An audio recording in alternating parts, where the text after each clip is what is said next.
Bienvenue dans ce décryptage consacré à une discipline équestre vraiment à part, la mythosaldite. Alors, on oublie tout de suite l'image classique de l'équitation. Ici, on retire purement et simplement la selle et la bride. L'idée, c'est d'aller chercher la connexion la plus authentique possible entre l'humain et le cheval. C'est un défi absolument fascinant qui remplace la contrainte physique par une véritable conversation silencieuse. Au programme de notre exploration aujourd'hui, on va d'abord définir ce qu'est exactement cette discipline. Ensuite, on parlera de la construction de la confiance, de l'agilité, du contrôle de l'espace, pour finir sur les meilleures stratégies de préparation. Le menu est bien rempli, alors allons-y. Première étape, découvrez la mythosaldite, l'art de la connexion. Il faut savoir que c'est une discipline officiellement reconnue par la Fédération française d'équitation. Et toute l'évaluation se fait exclusivement depuis le sol, que ce soit en liberté totale ou à la longe. C'est littéralement un retour aux sources. Le langage corporel devient le seul et unique moyen de communiquer. Un simple regard, la posture ou même juste un changement dans le rythme de respiration, tout ça remplace totalement l'action des rênes. Et ce qui est vraiment marquant avec cette philosophie, c'est qu'on ne cherche pas du tout la performance athlétique pure. C'est pas une course de vitesse ni du saut d'obstacle classique. Les juges vont plutôt scruter une communication calme et ultra fluide. Les chevaux sont de véritables éponges à émotions, donc la moindre crispation chez l'humain se ressent tout de suite. Obtenir un calme absolu, c'est la preuve ultime qu'un vrai climat de sécurité a été créé entre les deux partenaires. Et pour évaluer tout ça de manière rigoureuse, rien n'est laissé au hasard. La discipline est codifiée autour de très exactement 23 dispositifs officiels. Pas un de plus, pas un de moins. Chacun de ces 23 tests cible une compétence de travail à pied hyper spécifique. Ça permet de couvrir toutes les situations possibles et de garder une grille d'évaluation parfaitement objective.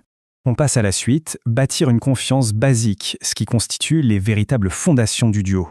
Parce que oui, sans une confiance aveugle, aucune technique ne peut fonctionner. Parmi les exercices de base, on a le licol, où le meneur s'éloigne à 10 mètres de distance, ou encore le passage sur une bâche au sol. Et puis il y a le test redoutable du van, un exercice réservé au niveau club élite. Faire entrer un cheval de son plein gré dans une remorque sombre et étroite, c'est un défi psychologique monumental quand on sait qu'à l'état naturel, sa survie dépend justement des grands espaces. Mais la vraie difficulté là-dedans, c'est l'immobilité.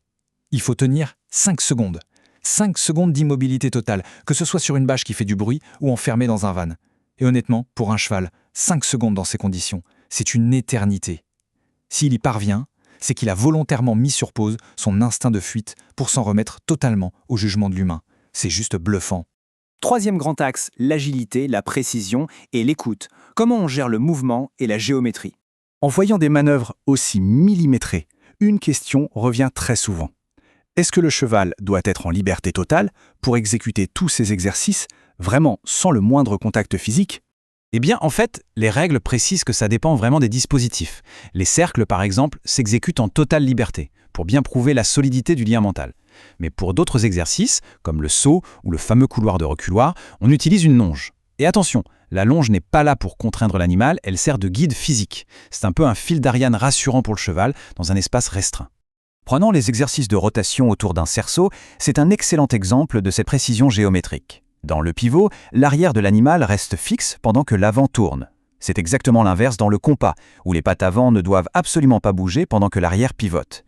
Demander à un cheval de coordonner ses extrémités de cette façon, ça exige une conscience de son propre corps vraiment impressionnante. Un seul sabot mal placé compte comme une pénalité, même si elle reste heureusement réparable. Ce qui nous amène tout naturellement aux défis plus complexes, ceux liés à la maîtrise totale de l'espace. Une fois les bases acquises, on passe vraiment au niveau supérieur. On part de slalomer entre des cônes espacés de 5 mètres, de dessiner un trèfle à 4 feuilles parfait, ou pire, enfin pas pire mais disons beaucoup plus technique, se déplacer latéralement au-dessus de barres au sol. Il faut bien comprendre que marcher purement de côté, c'est pas du tout un mouvement naturel pour un équidé. Ça demande de croiser les jambes avec une précision chirurgicale, tout ça sans l'aide de l'élan vers l'avant. Et comme si c'était pas assez dur, cet exercice latéral exige une pause de 10 secondes en plein milieu de l'action. 10 secondes au centre de la zone. Et là, la règle est impitoyable. Au moindre petit mouvement d'ajustement, le compte à rebours repart à zéro. C'est un test de contrôle de soi absolu, de stopper un élan latéral pour se figer complètement. Et l'épreuve reine de tout ça, le grand final, c'est ce qu'on appelle le parcours. C'est un enchaînement assez dingue qui combine un passage étroit, un saut au trot avec des zones de dégagement très strictes, des portes décalées et des arrêts. La charge mentale pour l'animal y est à son paroxysme, car sa concentration doit rester absolument infaillible du début à la fin de cette séquence ininterrompue. Avant-dernière étape de notre analyse, les stratégies de préparation, ou comment s'entraîner avec intelligence. Pour aborder cette discipline, il faut une sacrée dose de patience. D'abord, il est crucial d'éplucher le règlement à la loupe pour ne pas perdre des points bêtement sur un mauvais placement de pied. Ensuite, il faut bétonner les petites routines de tous les jours avant même de rêver aux figures complexes. Mais la vraie règle d'or, c'est de toujours écouter le rythme d'apprentissage du cheval.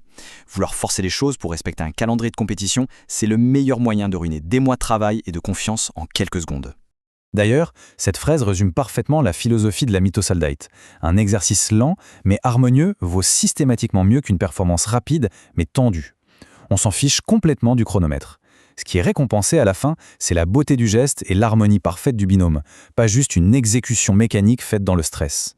Au final, en valorisant le calme et la finesse à ce point, cette discipline nous pousse à réfléchir bien plus largement. En observant cette espèce de danse muette entre un humain et un cheval de plusieurs centaines de kilos, on est en droit de se demander jusqu'où peut aller la communication entre nos espèces.